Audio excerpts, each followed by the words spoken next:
여러분, 제가 예수 그리스도께서 시험 받으신 이 말씀을 4시간으로 이렇게 기회구를 하고 말씀을 증거하는 이유가 있습니다. 하나님 나라의 중요성 때문입니다. 천국의 중요성 때문에 그렇다 말씀을 드렸습니다. 우리가 회개하고 예수 그리스도를 믿음으로 말미암아 우리 안에 하나님의 나라가 이루어져 있습니다. 그러나 이 하나님의 나라는 예수 그리스도가 다시 옴으로 말미암아 완성되는 거예요. 우리 안에 이미 하나님 나라가 이루어져 있지만 이 하나님 나라가 완전하게 이루어지는 것은 예수 그리스도께서 이 땅에 왕으로 다시 오실 때입니다. 사랑하는 성도 여러분들과 제가 하나님 나라를 이루게 된 이 귀한 그리스도의 오심, 그리고 예수 그리스도를 믿게 하심의 은혜 가운데서 주님 오실 날을 고대하며 살아가게 되는데요, 우리가 하나님의 은혜로 이루어진 이 하나님 나라가 훼손되지 않기 위해서는요, 예수님께서 시험을 물리치신 이 시험 받으심과 시험을 물리치신 이 세 가지의 이 내용을 우리가 아주 본능적으로 그렇게 대응할 수 있을 정도로 우리의 마음판에 새겨놓는 것이 아주 유익하다고 저는 그렇게 개인적으로 생각을 하고 있습니다. 예수 그리스도의 시험 받으심이 하나님 나라와 밀접하게 관련이 있다라고 주장하는 사람도 저 혼자예요. 일단은 여러분 외람되지만 이 말씀을 지난 시간에도 드렸듯이 다시 한번 우리가 좀 생각을 해보면, 사탄은 우리에게 하나님께서 주신 은혜와 능력을 절대로 하나님 말씀에 순종하는 데 사용하지 말고 우리 육신 배고픔을 위해서, 즉 떡을 위해서, 세상에서 가장 중요한 떡이라는 것이 꼭 먹는 것만 이야기하는 것이 아닙니다.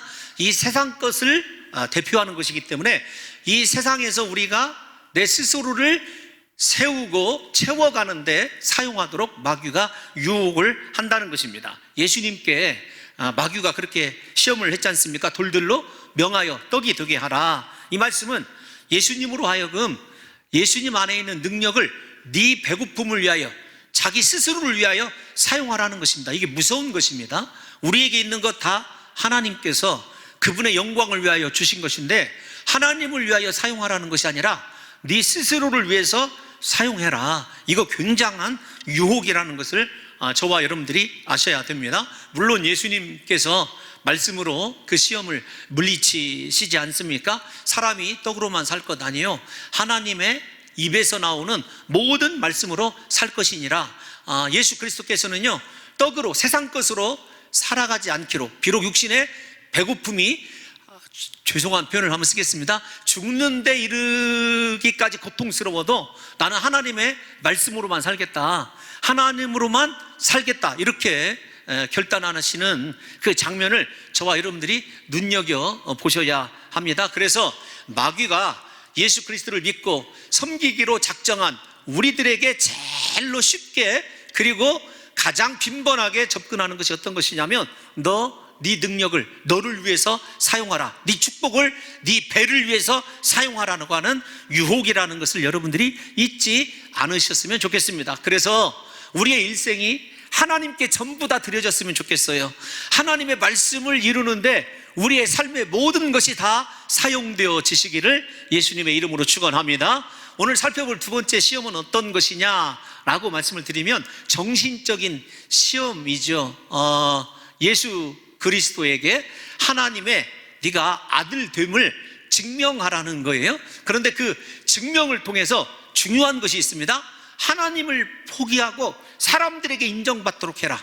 십자가의 길을 걷지 말고 네가 가장 손쉬운 방법으로 하나님의 통치자로 군림하라고 하는 아주 한층 더 심화된 시험을 받게 된다는 것입니다. 예수님께서 뭐라고 승리하시냐면, 우리가 잘 알고 있지 않습니까? 하나님을 시험하지 말라.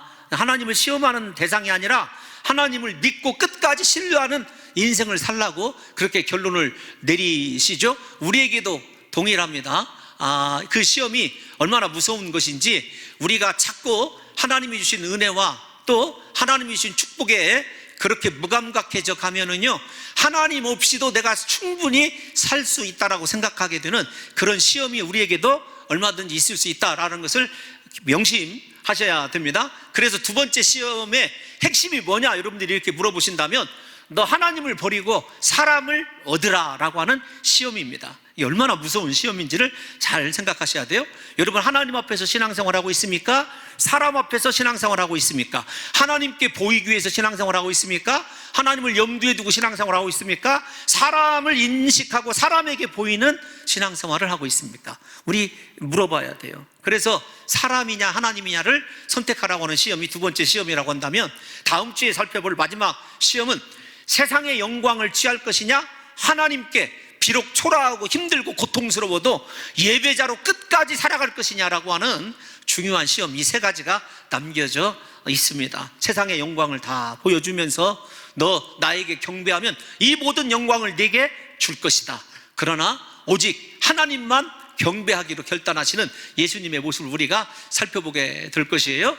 이 세 가지를 잊지 않았으면 좋겠습니다. 사랑하는 성도 여러분들이요, 우리의 육신에 먹을 것, 육신의 필요를 위해서 하나님의 말씀을 저버리지 않았으면 좋겠고, 또 우리가 사람에게 기쁘게 하는 자가 아니라 하나님을 기쁘시게 하는 진정한 말씀의 사람이 되었으면 좋겠고요, 주님 오시는 그 순간까지 조금 여러분 과하고 격하게 표현을 하면 내 목에 칼이 들어와도 오직 하나님께만 예배하는 진정한 예배자들로 우리 사랑하는 성도 여러분들이 서 있다고 한다면요, 우리 안에 그리스도 십자가 은혜로 말미암아 이루어져 있는 하나님 나라가 결코 훼손되지 아니하고, 우리 하나님께서, 왕이신 하나님께서 다스리시는 영원한 그 나라에서 하나님과 함께 복된 교제를 이루고 살아갈 수 있는 저와 여러분들이 될 줄로 믿습니다. 오늘 두 번째 시험을 조금 구체적으로 생각을 해보면, 일단 마귀가 예수 그리스도를요 성전 꼭대기에다 세웠다는 거예요. 이게 중요합니다. 누가 세웠냐면 마귀가 세워놨어요. 마귀가 그만큼 능력이 있다는 걸 아셔야 됩니다. 죄송한 표현이지만 하나님인 양 행세를 누가 하고 있냐면, 이거 하나님의, 이거 엄청난 능력이다 라고 인식하게끔 예수 그리스도를요 순식간에 성전 꼭대기에다 세워두셨습니다. 다시 말씀을 드려요, 예수님이 스스로 성전 꼭대기로 올라가신 것이 아니라 시험받기 위하여 마귀가 예수 그리스도를 성전 꼭대기에 세웠다. 오늘 본문 5절에 분명히 그렇게 말씀하고 있다라는 것입니다. 그래서 우리 사랑하는 성도 여러분들과 제가 마귀를 만만한 존재로 여겨서는 안 됩니다. 또 하나, 조금 더 이 본문의 메시지와 상관이 있을지 모르겠지만, 그 당시 성전 꼭대기 하면은 예루살렘 성전에서 가장 높은 곳이기 때문에 이 지면에서 성전 꼭대기까지 지금의 도량으로 환산을 하면 약 140m 정도 된다고 그래요. 140m 정도 되는 곳 한번 생각을 해보십시오. 가장 높은 곳이라고 이야기할 수 있습니다. 이스라엘에서는 가장 높은 곳이죠. 우리가 잘 아는 대로 예루살렘 해발 800m 지점에 세워져 있습니다. 그 800m 지점에서 다시 140m가 올라가니까 약 1000m 정도 되는 곳에 그리스도가 서 있다고 한번 생각을 해보십시오. 그리고 중요한 것이 있어요. 환경의 변화입니다. 광야에서는 1:1 시험이었습니다. 제가 여러분들에게 지난 시간에 이렇게 말씀드렸지 않습니까? 여러분, 1:1로 마귀에게 시험을 받는 것이 위험도가 더 클까요? 아니면 오늘 두 번째, 세 번째처럼 사람들이 보는 앞에서 시험 받는 것이 그 위험도가 클까요? 그 대답은요, 여러분 스스로 하시라고 그렇게 말씀드린 이유가 있습니다. 저는 생각할 때 둘 다 굉장히 어려운 시험이기 때문에 그렇게 말씀을 드리는 거예요. 어쨌든 생각을 해보십시오. 사람들이 그렇게 다 예수 그리스도를 지금 쳐다보고 있어요. 여러분, 이제 예수님께서 요즘 아이들이 쓰는 말로 빼박입니다. 빼도 박도 못하고 시험을 받으셔야 되거든요. 어떻게 대처를 해야 되는가를 생각하기 전에 마귀가 왜 예수 그리스도를 그렇게 높은 곳에 세웠는가를 한번 생각해 보십시오. 물론 뛰어내리라고 하는 시험 때문에 그렇습니다. 그런데 뛰어내리라고 하는 시험 이전에 예수 그리스도를 높은 곳에 세워두신 이유가 무엇인지를 한 번 정도는 깊이 생각을 해봐야 돼요. 이거 우리에게도 중요한 도전입니다. 왜냐하면 예수 그리스도께서는요 하늘 보좌를 버리시고 가장 낮은 곳으로 오신 분이에요. 가장 이스라엘에서도 가난한 동네 베들레헴에 오셨습니다. 베들레헴 가운데서도요 마구간에 오셨고, 마구간에서도 우리가 잘 아는 대로 밥그릇 위에, 여러분 그렇게 오신 분이 예수 그리스도 아닙니까? 가장 낮은 곳에서 십자가에 죽으시고 섬기시기 위해서 예수 그리스도께서 오신 거예요. 그런데 예수 그리스도를 높은 곳에다 다시 세워놓은 거예요. 그러니까 이 표현을 어떻게 여러분들에게 설명을 드릴까요? 내가 주님만 바라보면서 가난한 자들과 낮은 자들과 헐벗고 굶주린 자들과 살겠습니다 하고 사명을 부여잡고 그곳으로 갔어요. 그런데 어느 순간에 마귀가 우리를 그런 삶과는 전혀 상관이 없는 가장 윤택하고 모든 것을 다 누릴 수 있고 소유할 수 있는 자리에다가 딱 세워놓은 거예요. 예수 그리스도를. 사탄의 시험이 이만큼 치밀합니다. 자칫 잘못하면 예수 그리스도께서도 이 영광 다시 한번 취하고 싶다라고 느낄 만한 환경과 장소를 만들어 놓고 있다는 것을 여러분들이 아셔야 돼요. 그래서 예수님께서 오신 목적과는 정반대되는 곳에 예수 그리스도를 세워두셨다는 것을 잊지 마셔야 됩니다. 마귀는 예수 그리스도만 그렇게 시험하는 것이 아닙니다. 우리를 시험할 때도 우리를 최고의 권력의 자리, 많은 물질과 높은 명예의 자리에 세워둘 수 있는 능력이, 죄송합니다, 마귀에게도 있다는 사실을 아셔야 돼요.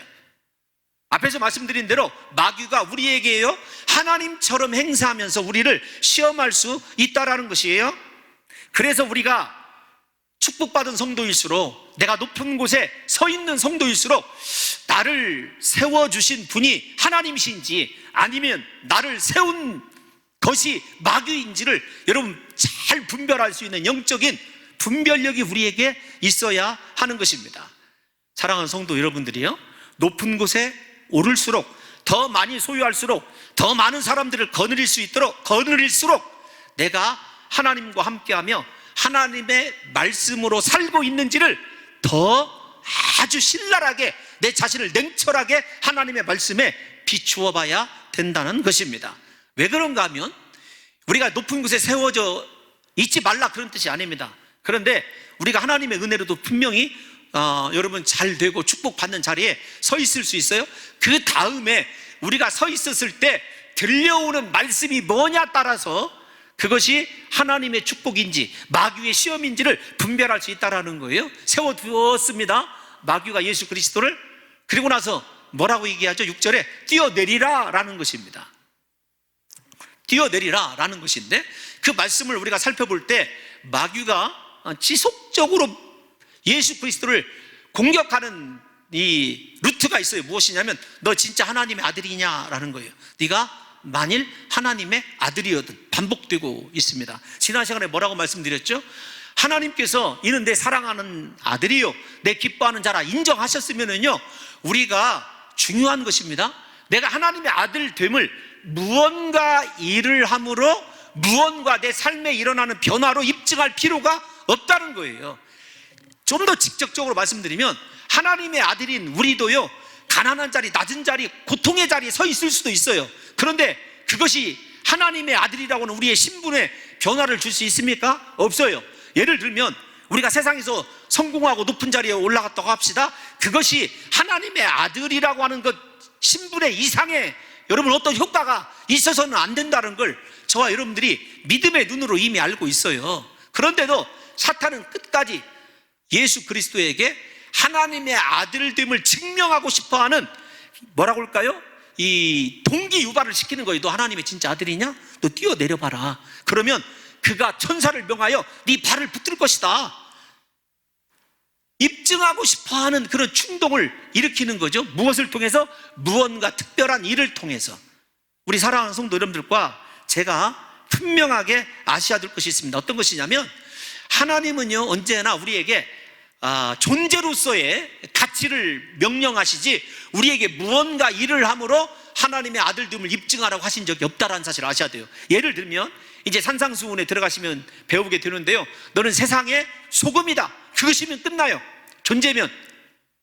너는 세상의 빛이다. 물론 세상의 소금과 빛으로 존재하기 위하여 우리가 아들답게, 빛답게, 소금답게 살아내야 되는 영적인 의무가 우리에게 있다는 것을 너무도 당연한 것 아니겠습니까? 그런데 그 의무가 어떤 의미예요?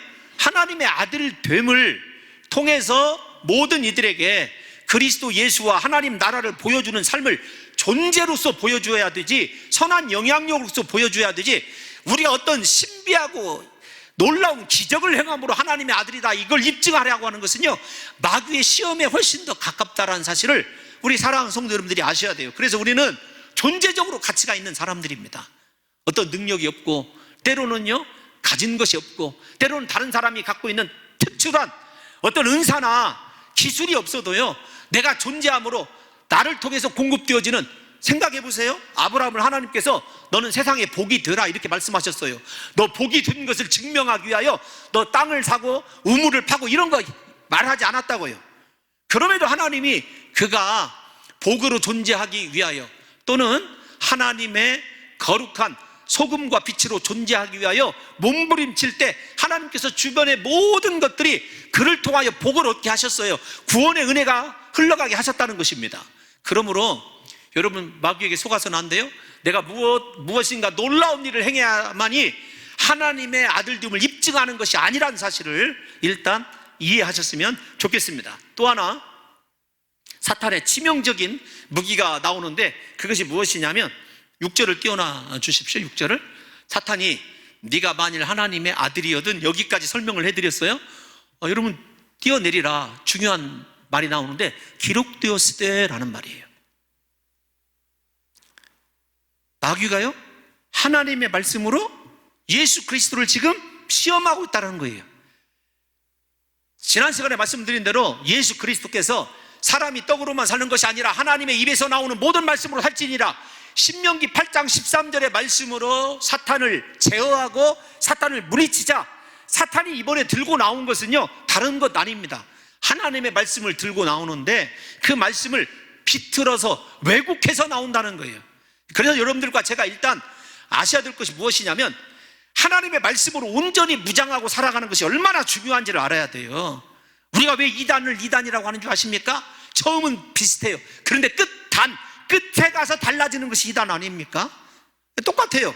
사탄이 그러면 기록되었을 때라고 하니까 분명히 하나님의 말씀 아닙니까? 이제 우리 저 기록되었을 때라는 말씀을 잘 생각을 한번 해보셔야 됩니다.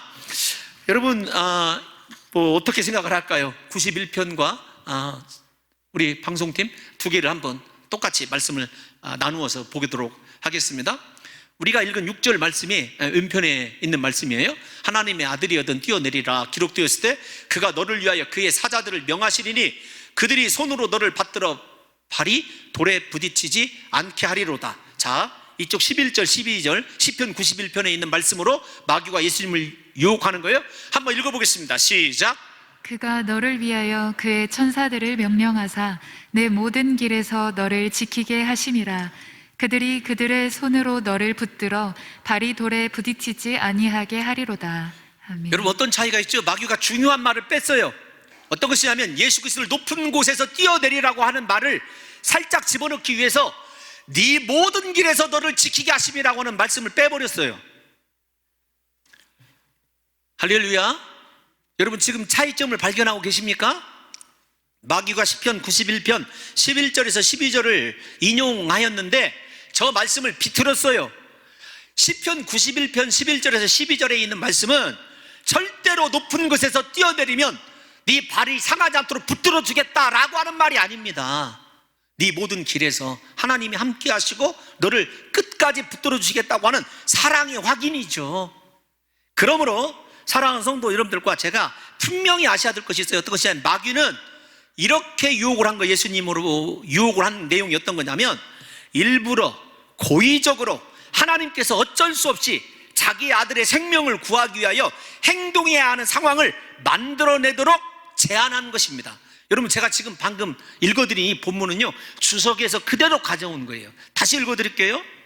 사탄은 일부러 고의적으로 하나님께서 어쩔 수 없이 자기 아들의 생명을 구하기 위하여 행동해야 하는 상황을 만들어내도록 제안했다. 이것이 여러분 굉장히 무서운 시험이거든요.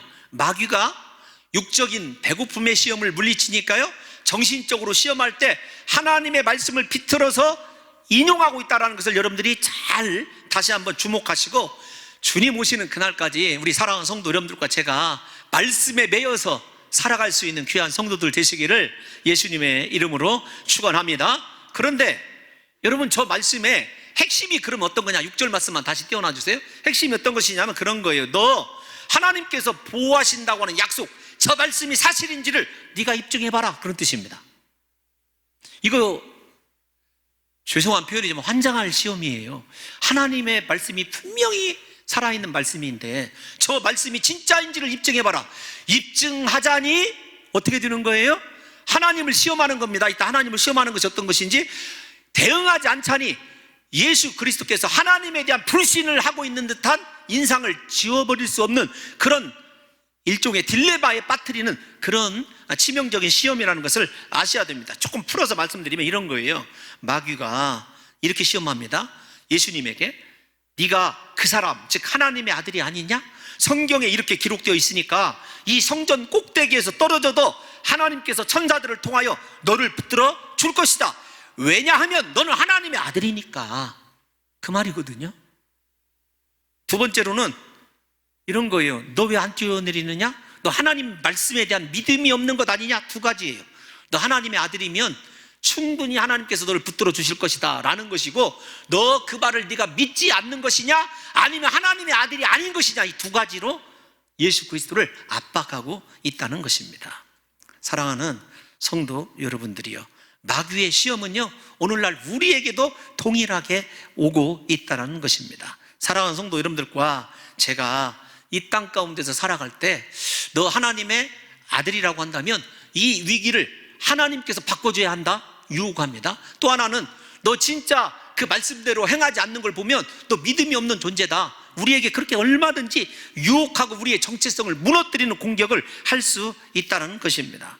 그런데 다시 말씀을 드리지만 시편 91편은 높은 데서 뛰어내리면 붙들어 주겠다는 말씀이 아니라는 사실을 분명하게 예수님께서 직시하고 계시다는 것입니다. 특별히 자신이 하나님의 아들됨을 입증하기 위하여 뛰어내릴 때 보호해 주시겠다는 말씀이 아니지 않습니까? 물론 하나님께서 그의 자녀들과 동행하시며 언제나 지켜주시고 보호해 주셨다고 하는 약속은 맞습니다. 그러나 내가 내 마음대로 시간과 환경을 정해놓고 뛰어내리면 보호해 주겠다는 말씀이 아니라는 사실을 우리 사랑하는 성도 여러분들과 제가 아셔야 됩니다. 중요한 말씀을 드리고 싶어요.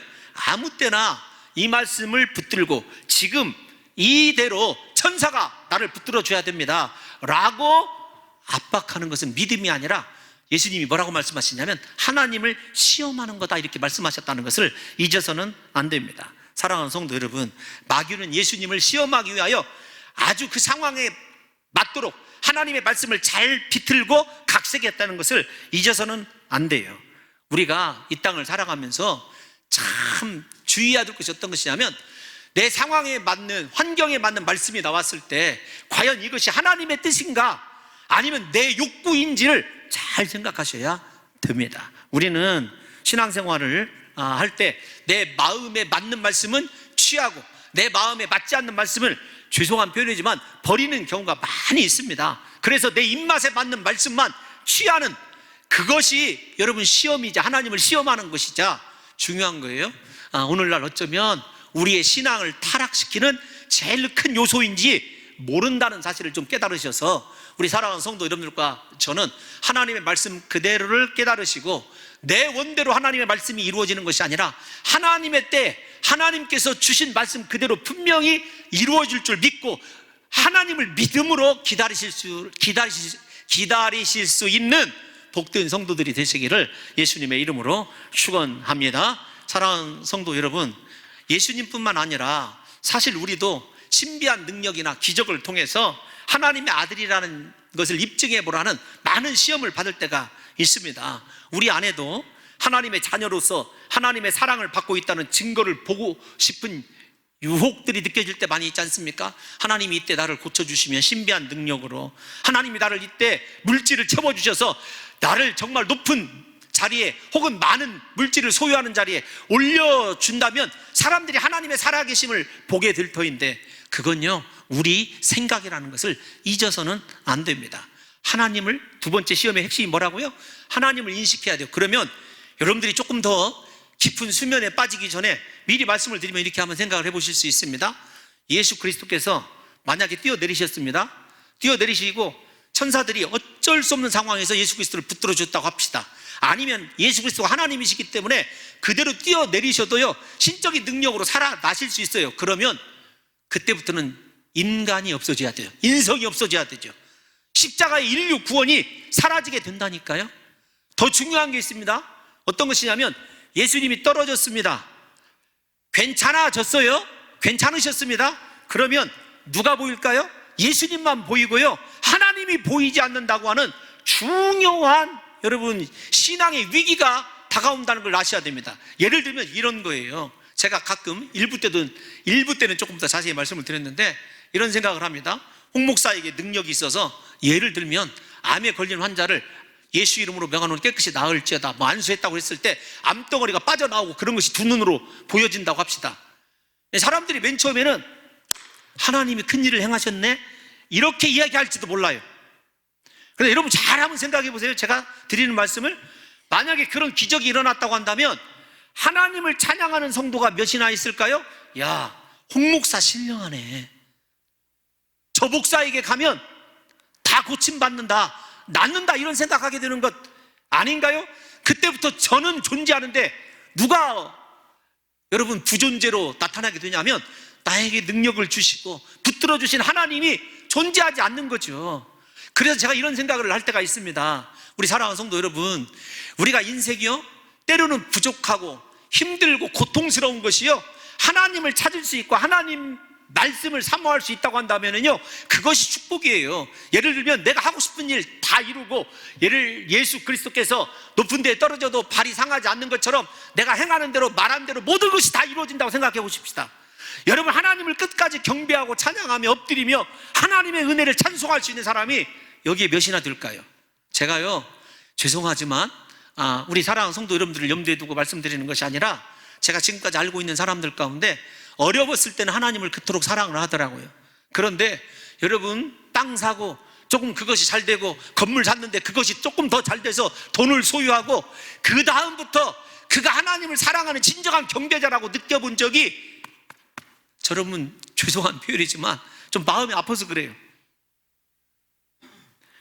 예수님에게 지금 임한 시험이 그 시험이라니까요. 나는 존재합니다. 사람들에게 인기는 존재해요. 그런데 가장 중요한 하나님 자체가 존재하지 않게 된다는 것입니다. 그것이 무엇이냐면 하나님을 시험하는 거예요. 여러분 그러면 예수님께서 말씀하신 주 너의 하나님을 시험하지 말라. 여러분 이 말씀을 드릴 때 한 가지 설교를 하다가 마음에 걸려서 그럼 우리 보고 좀 축복받지 말라는 말이냐? 아닙니다. 축복 받으시고 분명히 우리 사랑하는 성도 여러분들이 잘 되셔야 돼요. 그러나 끝까지 하나님만 경배했으면 좋겠어요. 예? 하나님 앞에 엎드려 있고 하나님의 영광만 드러냈으면 좋겠습니다. 여러분 그 삶을 유지할 수 있으면 얼마나 복된 삶이겠느냐고요. 그런데 사람이 그러지 못하더라고요. 예를 들면 여러분들에게 높아심에서 다시 말씀을 드리지만 한국의 기라성 같이 능력을 행하고 권세를 행했던 사람들이요 마지막 말년이 다 안 좋았던 것을 생각해 보십시오. 왜요? 하나님이 사라져버리고 자기가 사람들에게 받는 영광에 취해서 하나님 스스로의 자리를 찬탈한 그런 경우가 100%라는 것을 여러분 잊지 않으셨으면 좋겠습니다. 예수님이 주 너의 하나님을 시험하지 말라 이렇게 말씀하셨죠. 7절 말씀을 우리가 한번 띄어놔 주시면 이렇게 다 같이 읽겠습니다. 시작. 예수께서 이르시되 또 기록되었으되 주 너의 하나님을 시험하지 말라 하였느니라 하시니. 아멘. 이 말씀 지난 시간에 말씀드린 대로 예수님의 모든 답변은 광야에서 이스라엘 백성들에게 들려주셨던 말씀이에요. 신명기 6장 16절에 있는 말씀인데 일단 신명기 6장 16절을 한번 띄워놔 주시면 시작. 너희가 마사에서 시험한 것 같이 너희의 하나님 여호와를 시험하지 말고. 아멘. 뭐라고 얘기하냐면 너희가 마사에서 시험한 것 같이 너희 하나님 여호와를 시험하지 말고. 그러면 마사에서 시험했던 사건이 어디에 기록되어 있냐면 출애굽기 17장에 기록되어져 있습니다. 17장 1절에서 17절까지 기록되어져 있는 말씀인데요. 여러분 이스라엘 백성들이 신광야를 떠나서 하나님께서 인도하시는 대로 쫓아가죠. 그런데 그들이 르비딤에 진을 쳤는데 마실 물이 없었어요. 마실 물이 없어서 이제 모세와 다투게 됩니다. 출애굽기 17장 2절을 한번 읽어보겠습니다. 시작. 백성이 모세와 다투어 이르되 우리에게 물을 주어 마시게 하라. 모세가 그들에게 이르되 너희가 어찌하여 나와 다투느냐? 너희가 어찌하여 여호와를 시험하느냐? 아멘. 저 말이 중요한 말이에요. 맞사라는 말이 다투다라는 말이에요. 다투다라는 말이 강조되고 있죠. 이스라엘 백성들이요, 따라오십시오. 홍해바다를 건넜습니다. 마라의 쓴물도 달게 하셔서 먹게 하셨어요. 그러면 물이 없는 상황에서도 어떻게 해야 되냐면 하나님을 기다려야 돼요. 지금 당신들이 죄송해요, 이스라엘 백성들에게 나중에 천국에 가서 사과해야 되겠네요. 만약에 그들이 지금 목이 말라도 앞서서 인도하신 하나님이 계속해서 인도하고 계시다면 어떻게 해야 되냐면 하나님을 기다려야 돼요. 만약에 지금 그들이 목마르다고 해서 다툴 때, 하나님을 대적할 때 물을 주면은요, 하나님을 시험하는 거예요. 이게 이해가 되셨으면 좋겠는데 제가 아무래도 설명을 잘 못하고 있는 것 같아요. 우리 사랑하는 성도 여러분들이요, 이스라엘 백성들은요 하나님을 원망할 것이 아닙니다. 다툴 것이 아니에요. 어떤 것이냐면 하나님의 인도하심을 끝까지 묵묵히 쫓아가고 있는 믿음이 필요했어요. 다시요, 내 목마름이 중요한 것이 아니라 하나님을 신뢰하는 믿음을 입증하는 것이 중요해요. 모세가 어떻게 하죠? 부르짖어 기도합니다. 그때 하나님께서 뭐라고 말씀하시냐면 모세로 하여금 지팡이를 들고 장로들과 함께 백성들 앞에서 호렙산으로 가라. 호렙산이 어떤 산이죠? 말씀을 받은 산이에요. 그러면서 호렙산으로 가서 반석을 치고 반석에서 나오는 물을 마시게 하라고 죄송합니다, 하나님께서 말씀하셨거든요. 여러분 생각해 보세요. 만약에 그 순간이 목이 말라서 죽게 된 상황이라 할지라도 하나님을 묵묵히 쫓아갔다고 한다면 하나님께서 기쁨으로 호렙산에서 먼저 그들에게 반석에서 터져 나오는 샘물을 주셨을 것 아닙니까? 그런데 중요한 의미가 있어요. 어떤 것이냐면 이 반석이 무엇이었느냐? 사도 바울이 이렇게 얘기합니다. 고린도전서 10장 4절 한번 읽어보겠습니다. 고린도전서 10장 4절 시작. 다 같은 신령한 음료를 마셨으니 이는 그들을 따르는 신령한 반석으로부터 마셨음에 그 반석은 곧 그리스도시라. 아멘. 아멘. 호렙산에서요 하나님께서 율법도 주시지만 율법의 본질이신 예수 그리스도를 이미 예비해 놓으신 예표적 사건이에요. 그 사건이 주님이 그 목마름이라고는 고난을 통해서 이스라엘에게 주시기를 원하셨던 것은요, 하나님에 대한 신뢰이고 더 귀한 완전한 하나님이 이 땅에 오셔서 그들의 근본적인 죄를 해결하실 예수 그리스도를 보여주는 것이 하나님의 계획이었어요. 그런데 어떻게 했죠? 그들은 하나님을 시험하면서 목마름 때문에 하나님과 다퉜던 거죠. 무엇을 생각합니까? 자신의 목마름, 자기를 생각한 거예요. 그런데 하나님을 시험하는 것이 무엇이냐, 물을 주고 안 주고가 무엇이냐라고 하는 것을 이해하기 위해서는요 17장 7절을 읽어야 됩니다. 출애굽기 17장 7절 시작. 그가 그곳 이름을 마사 또는 무리바라 불렀으니 이는 이스라엘 자손이 다투었으며 또는 그들이 여호와를 시험하여 이르기를 여호와께서 우리 중에 계신가 안 계신가 하였음이더라. 아멘. 무슨 말입니까? 물을 줬으면 계신다라는 거예요. 물을 안 주니까 계신가 안 계신가, 여러분 이 뜻입니다. 이것이 예수님의 뛰어내림과 어떤 사건이냐면 그런 거예요. 예수님은 내가 뛰어내리지 않아도, 사람들에게 인정받지 않아도 내가 십자가의 길을 걸어감으로 말미암아 하나님께서 내게 예비해 놓으신 부활, 십자가의 죽음과 부활의 영광이 있음을 보신 거예요. 그래서 하나님 쫓아가시기로 결정한 것이에요, 믿음으로. 그러나 광야의 이스라엘 백성들은요 지금 물을 주지 않기 때문에 하나님이 아니 계신가 계신가 하나님을 시험한 겁니다. 여러분 이걸 우리에 적용해 보면 문제가 분명히 드러납니다. 우리도 정말로 발등에 불이 떨어진 것 같은 급한 일 경험할 때가 많이 있지 않습니까? 그럴 때 하나님이 이 문제 해결해 주셔야 됩니다. 중요한 것은요 해결해 주셔야 됩니다. 기도하고 하나님을 기다리는 건 중요합니다. 그런데 지금 이 시간에 하나님 역사하지 않으면 하나님은 안 계실 겁니다. 하나님을 시험하는 거라니까요.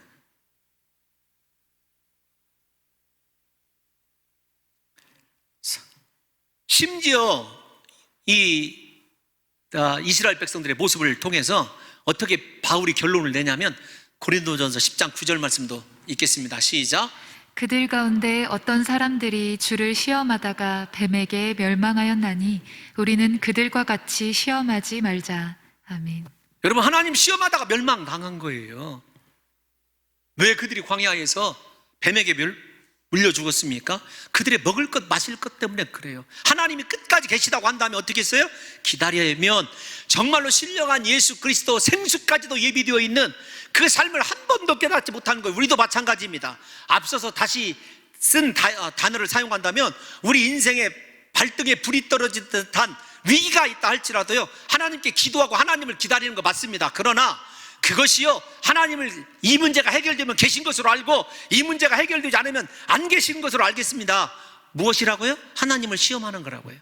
우리 삶에 하나님을 내 육신의 필요에 따라서 사람에게 인정받고자 하는 욕구 때문에 하나님이 어쩔 수 없이 일하도록 하는, 하나님을 시험하는 인생이 아니라, 우리가 때로는 낮은 자리, 가난한 자리, 병든 자리에 있어도 나를 인도하실 때 반드시 우리의 생수의 근원 되시는 예수 그리스도께로 하나님께서 인도하실 뿐만 아니라 이 세상 것으로 비유할 수 없는 나의 복이신 예수 그리스도를 내게 주실 것이라고는 분명한 믿음이 있다고 한다면요, 예수님처럼 하나님을 시험하지 말아라. 하나님은 살아계시다. 내가 뛰어내리고 안 뛰려고 상관없이 하나님은 분명히 나와 함께하고 계신다라고 하는 믿음으로 우리 각자의 처해 있는 시험을 물리칠 수 있는 귀한 성도들이 되시기를 예수님의 이름으로 축원합니다. 여러분, 사실 사탄은요, 예수님으로 하여금 세상 영광에 눈이 어두워져서 하나님이 주신 소명을 망각하고 십자가를 거절하게 하게끔 하기 위한 것이다. 세 번째, 오늘 설교에서 말씀드리는 거예요. 예수님은요, 세상의 영광을 거부하고 오히려 십자가를 선택하심으로 승리한 거예요. 왜요? 다시 말씀을 드리지만 뛰어내리는 것과 뛰어내리지 않는 것과 상관없이 하나님은 계시고, 나는 사람의 영광이 아니라 하나님께서 십자가의 죽음을 부활의 영광으로 바꿔놓으신 하나님이 예비하신 영광을 바라보고 있기 때문에 그래요. 그래서 예수님이 붙든 것은요, 사람으로부터 인정받고 그것을 통해서 메시아임을 입증하는 길이 아니라 오히려 십자가의 길을 감당하는 소명자, 사명자의 길을 선택한 것입니다. 그래서 고난을 선택한 거예요. 우리의 삶도 마찬가지입니다. 지금의 그 고난이 아무리 극심하다 할지라도 분명히 그 고난과 함께 하나님이 내게 부탁하신 소명을 이루는 삶을 살아간다고 한다면요, 그 사람이 바로 하나님 나라를 이룬, 하나님을 끝까지 신뢰하고 시험하는 사람이 아니라, 하나님은 시험의 대상이 아니라 신뢰의 대상입니다. 하나님을 끝까지 섬기는 믿음의 사람이란 사실을 잊지 않으셨으면 좋겠어요. 이 비슷한 말을 누가 하냐면 모세가 그렇게 고백을 해요. 우리 다 같이 히브리서 마지막으로 11장 24절에서 25절 한번 읽어보도록 하겠습니다. 시작. 믿음으로 모세는 장성하여 바로의 공주의 아들이라 칭함받기를 거절하고 도리어 하나님의 백성과 함께 고난받기를 잠시 죄악의 낙을 누리는 것보다 더 좋아하고. 아멘. 여러분, 왕자가 되고 왕이 되면 얼마나 높은 권세를 얻고 사람들에게 존경함을 얻겠습니까? 그런데 오히려 하나님의 백성과 함께 고난받고 죄악의 낙을 누리는 것보다 하나님의 뜻을 이루어드리는 인생이 존귀함을 모세도 보여주고 있지 않습니까? 예수님의 시험을 물리치신 것, 그 하나님을 시험하지 말라고 시험을 물리치신 것 다른 것 아닙니다.